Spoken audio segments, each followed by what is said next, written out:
Hey everyone, it's Jim Jones here. Thanks for watching Music News.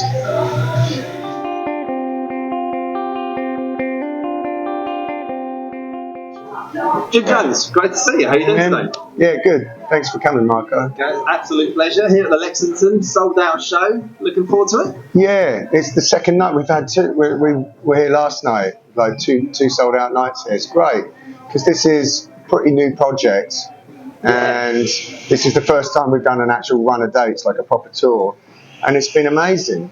We've done, tonight's like the 13th show in a row, and it's like been mostly sold out, pretty much rammed every night, and been, just really, it's, each time I go on stage and there's a house full of audience ready to go, and I just can't help saying, like, what a beautiful sight. It's just so good. I know it's been a while since the whole lockdown thing, but most artists and musicians or whatever will know, like, if you were in that field, it really took a knock, because it's all based on lots of people being in the same space at the same time. A lot of new faces, old faces. Both, yeah, really good. Yeah, catching up with some friends, and I have to say, like, a gig is not the best place in the world to catch up with people, because you're always like, oh, I've got to go to sound check, or I've got to, got to get the gear moved and all that kind of thing. But yeah, it's been great.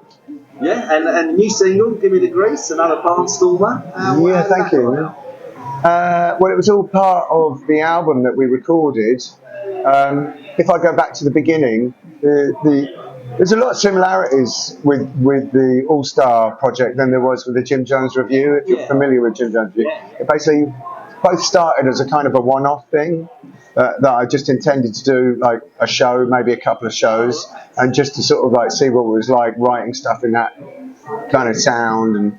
And from the get-go, people were like, that was amazing, you should come and play here, or you should come and play here. And it just grew and grew, sort of snowballed. And the same thing happened with this. We did, it was just the back end of the lockdown stuff. And a friend of mine, Gus, who programs for Wilderness Festival, he kept bugging me, can you come and play? And the thing that I had going on at the time, the guitarist's girlfriend had diabetes of a kind that if she were to get COVID, it would be kind of game over. So he was like, oh, well, we could do a show, but then I need to isolate for all of that. I don't want to go back into that lockdown thing because we're past it now. But he kept saying to me, can you just put a band together and come and play for an hour, and do this stage, headline this stage at Wilderness. And I thought, okay, I'm going to email a load of people who are friends and musicians I've worked with before. And I just said to myself, as soon as someone says no, or like, oh man, no, starts complaining, I'm just going to fuck it off, just not bother. But everyone was like, yeah, let's do it. And we got a set together, did the show. And then again, same thing, like with the review, people are going, when can you come and play here? Are you on tour? Are you doing here? What festivals are you doing? And so it's grown and grown. And then I got contacted by this record label based in America called Acolyte Records. And the guy there was saying to me, like, yeah, really dig what I'm hearing from this new band. I think you should come and record in the Deep South, in America, which is where that music seems like it belongs. And I was like, yeah, all right. Not going to argue about that. And next thing I know, we're getting emails with flight details. And flew, because there's a lot in the band, all went out there. Memphis, yeah.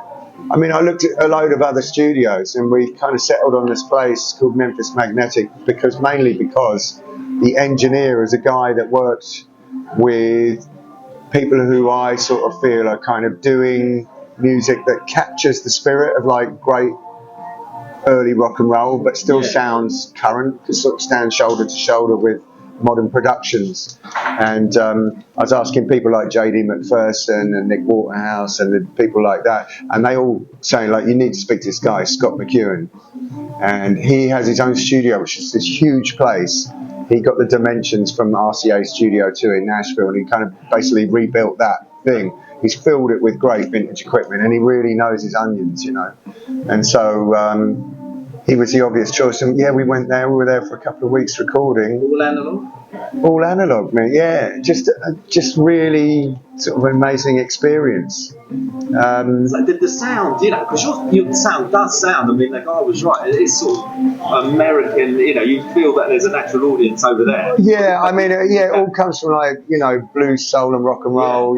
Kind of what I would call roots music. And I think there's a certain way you can catch the spirit of that without being too sort of slavishly, kind of train spotter about all, somehow it's quite hard because as you're working on stuff, you can hear, you start trying to do something wrong and it's like, oh, that's what that band did or this, and to try and find your own little patch within this music that's been plundered so many times.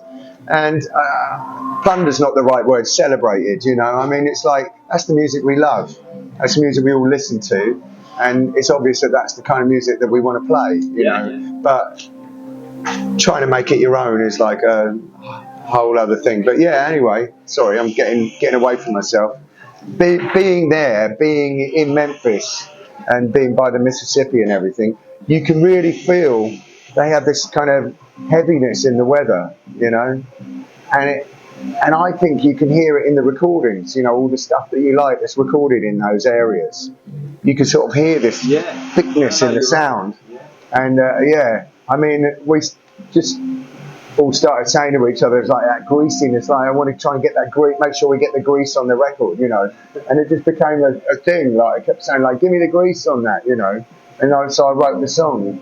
So when you went over, give me the did grease. you have the album written, as it were? No, I had bits and pieces, but I tried to leave a certain amount kind of open that we could be inspired by our surroundings and all of that, which was great. I mean, like, sort of like being in Disneyland, for a musician, if you like that kind of music or anything, up and down the Mississippi, basically you're going from, New Orleans all the way up to Chicago, so everything, the dots in between, like it's in that general area, all that music really is what we're talking about, and so that's what we're sort of, that's the size of the pool that we're dipping into to be inspired.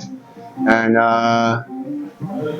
funny, because like a couple of times I sort of had a bit of a wake-up call, because while you're there, the guy was doing things like he got us a lock-in at Sun Studio, so we could go and hang out in Sun, play all the stuff, have a drink, and stay there until we were ready to go home.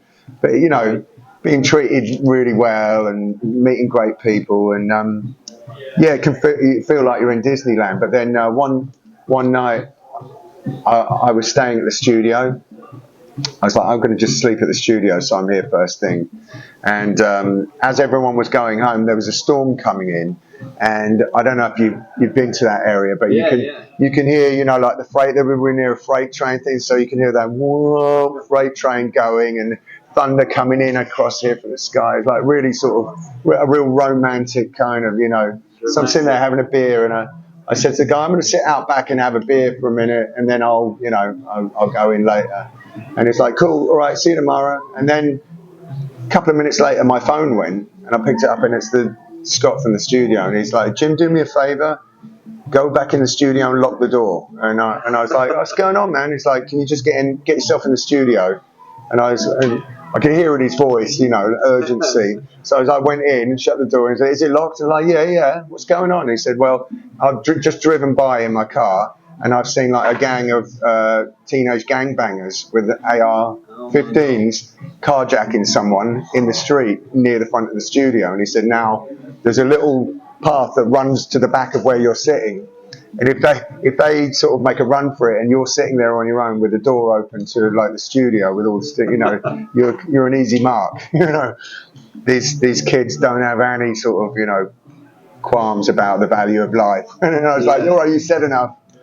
I'll listen to the storm from inside now. Yeah, but it was a wake-up call that you realise, it's like it's still an urban environment. It's still very much it's not Disneyland. Definitely. That's all I'm saying. But where did the title come? Yeah, well, it was just stuff like that we were talking about. Me and the label guy, and me and the rest of the people in the band.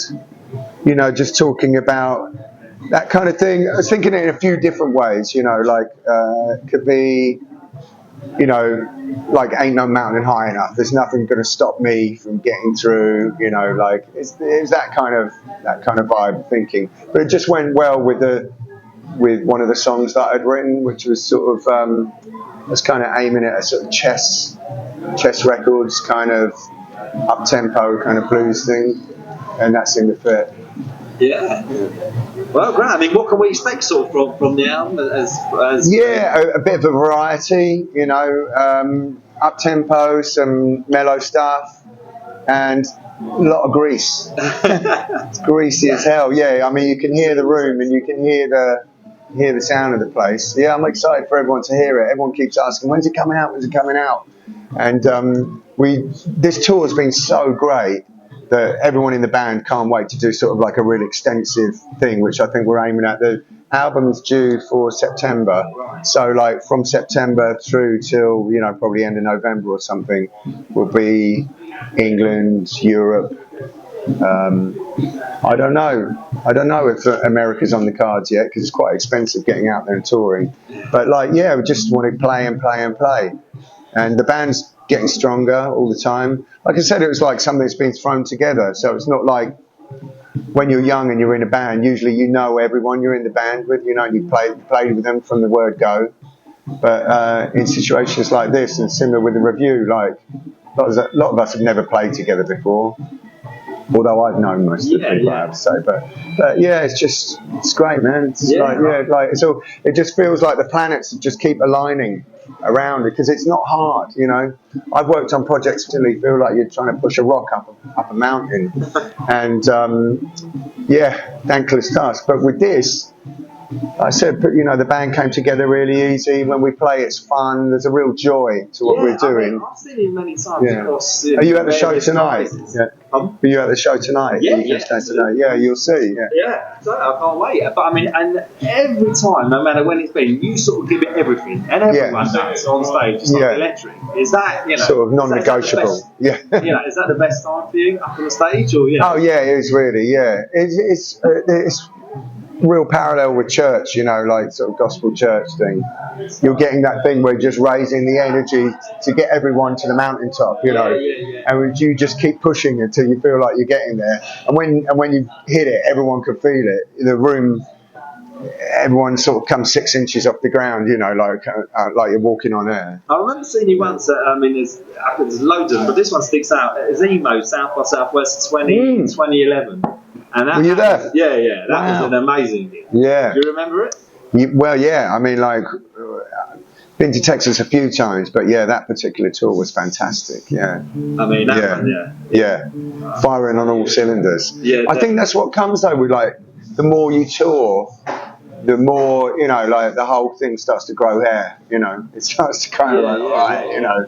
It's becoming a serious consideration. Has that always been there? So, you know, when you first picked up a guitar, you feel that electricity? Kind of. I guess it's hard to say, isn't it? You know, but I definitely knew that that's what made me happy. You know, it's kind of from a young age. I didn't at the time sort of couldn't articulate the things I was feeling growing up and stuff like that, but I did kind of want to get out of the sort of like that feeling of the small town thing. I didn't realise that music was the way to do it, but it soon became evident. Like, oh wow, I'm travelling around and doing, and it all just sort of came together and made sense. I mean, I did my first actual proper gig when I was 14, and it was just cover versions, you know, sort of like a couple of David Bowie songs, some Johnny Thunder stuff, and some, you know, we were fairly hip 14-year-olds. And and at the end of the show I was like, this is a good job. It's good. do some more of this. I mean, how does your sort of songwriting process work? All different. Some songs like Give Me the Grease sort of like came out of just the drum groove that I was asking the drummer to do this kind of that type of swing. And then I got this guitar part that I liked that went with it. And then from there, like everything, I kind of just mumbled some words, but they were in that kind of rhythm, you know, and then just filled in the gaps. But other times, like I have ideas of, there's a song on the album called Devil's Kiss, and I sort of had mostly the lyrics first for that. And so, yeah, all kind of different ways. And also, having a deadline doesn't hurt, knowing that, like, hey, you need 4 more songs, to do score. Like, it gets the juices going, because you have to. And your heroes in music, have they sort of changed throughout your life, where you draw your inspiration? I think it's just been more of a journey of that I sort of describe it as Hansel and Gretel following the breadcrumbs back to the home thing. And it's like, for instance, like, you can listen to Motorhead or an AC/DC, when you're a teenager, and go, this is the best thing on it. And then you sort of listen in a bit more closely and eventually find your way back to Little Richard. Both of them very much wouldn't exist without that, I think Lemmy did a radio show once back in the days when Tommy Vance used to have the rock show, and they then let Lemmy DJ for the night, and he just played like Buddy Holly and Little Richard and Gene Vincent and stuff, and people were complaining. I thought this was a rock show. Was he playing? And Lemmy was like, "This is the music I listen to. This is what I love." And so for me, I gradually seen that way, that everything joins together, and all the stuff that it seems to have any kind of value to it kind of has a thread that goes back to what I was saying, roots music. You can hear it in early gospel, and I'm sure loads of musicians and singers or whatever have seen that similar connection.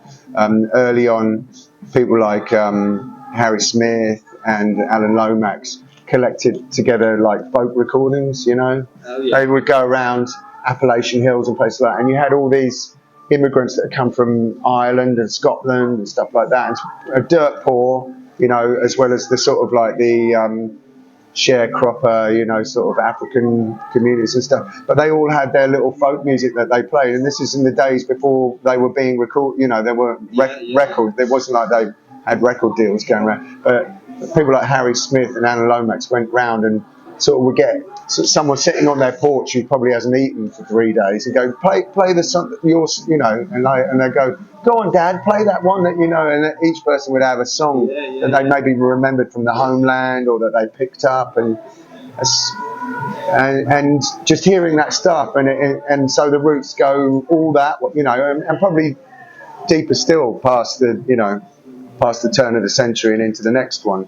I haven't followed it back that far yet, but you can sort of see how it just comes really from the human voice and the human condition, mostly out of some kind of suffering. But that's the beauty of life, I guess. I think I like that with guitar sounds. If something sounds like it's breaking, it always sounds sweeter somehow. It has to be on the edge of breaking.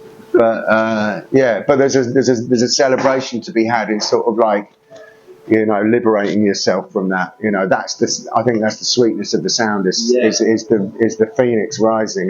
Like, I'm getting a bit wordy now, but you know what I mean. No, absolutely. And I mean, what are your musical ambitions now?